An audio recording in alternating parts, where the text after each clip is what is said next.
Welcome to the rainforest. It's not just a forest. It's a giant green skyscraper. From the dark floor to the sunny emergent tops, every level is packed with life. Today, we meet the experts who call this place home.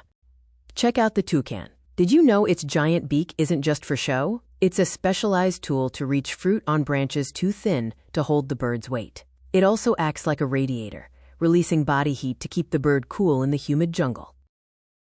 On the ground, the jaguar is king.